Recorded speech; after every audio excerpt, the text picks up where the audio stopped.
picture for a sick neighbour.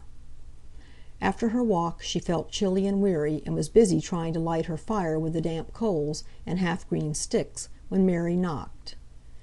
"Come in," said Alice, remembering, however, that she had barred the door for the night, and hastening to make it possible for anyone to come in. "Is that you, Mary Barton?" exclaimed she, as the light from the candle streamed on the girl's face. "How you are grown since I used to see you at my brother's! Come in, lass, come in." "Please," said Mary, almost breathless, "Mother says you're to come to tea, and bring your cup and saucer, for George and Jane Wilson is with us, and the twins and Jim, and you're to make haste, please."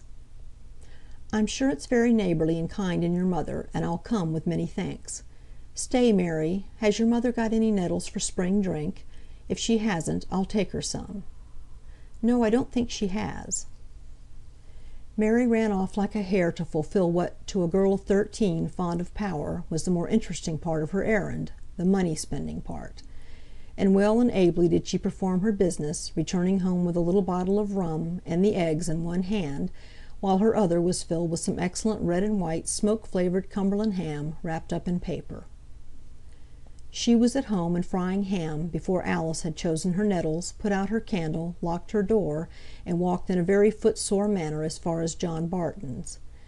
What an aspect of comfort did his house-place present after her humble cellar! She did not think of comparing, but for all that she felt the delicious glow of the fire, the bright light that revelled in every corner of the room, the savoury smells, the comfortable sounds of a boiling kettle, and the hissing, frizzling ham. With a little old-fashioned curtsy she shut the door, and replied with a loving heart to the boisterous and surprised greeting of her brother. And now, all preparations being made, the party sat down. Mrs. Wilson in the post of honour, the rocking-chair, on the right-hand side of the fire, nursing her baby, while its father, in an opposite arm-chair, tried vainly to quiet the other, with bread soaked in milk. Mrs. Barton knew manners too well to do anything but sit at the tea-table and make tea, though in her heart she longed to be able to superintend the frying of the ham, and cast many an anxious look at Mary as she broke the eggs and turned the ham, with a very comfortable portion of confidence in her own culinary powers. Jim stood awkwardly leaning against the dresser, replying rather gruffly to his aunt's speeches, which gave him, he thought, the air of being a little boy, whereas he considered himself as a young man, and not so very young neither, as in 2 months he would be 18. Barton vibrated between the fire and the tea-table, his only drawback being a fancy that every now and then his wife's face flushed and contracted as if in pain. At length the business actually began.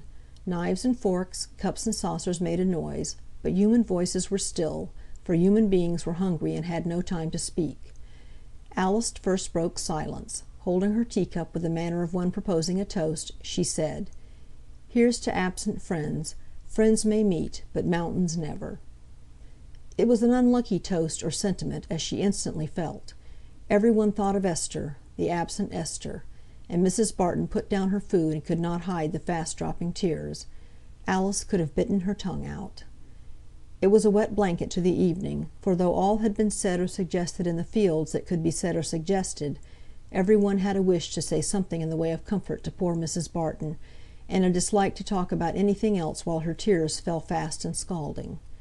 So George Wilson, his wife and children, set off early home, not before, in spite of mal-a-propos speeches, they had expressed a wish that such meetings might often take place, and not before John Barton had given his hearty consent, and declared that as soon as ever his wife was well again, they would have just such another evening. "I will take care not to come and spoil it," thought poor Alice, and going up to Mrs. Barton, she took her hand almost humbly, and said, "You don't know how sorry I am I said it." To her surprise, a surprise that brought tears of joy into her eyes, Mary Barton put her arms round her neck, and kissed the self-reproaching Alice. "You didn't mean any harm, and it was me as was so foolish, only this work about Esther, and not knowing where she is, lies so heavy on my heart. Good night, and never think no more about it. God bless you, Alice."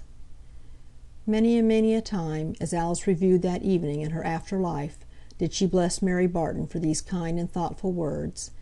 But just then all she could say was, "Good night, Mary, and may God bless you."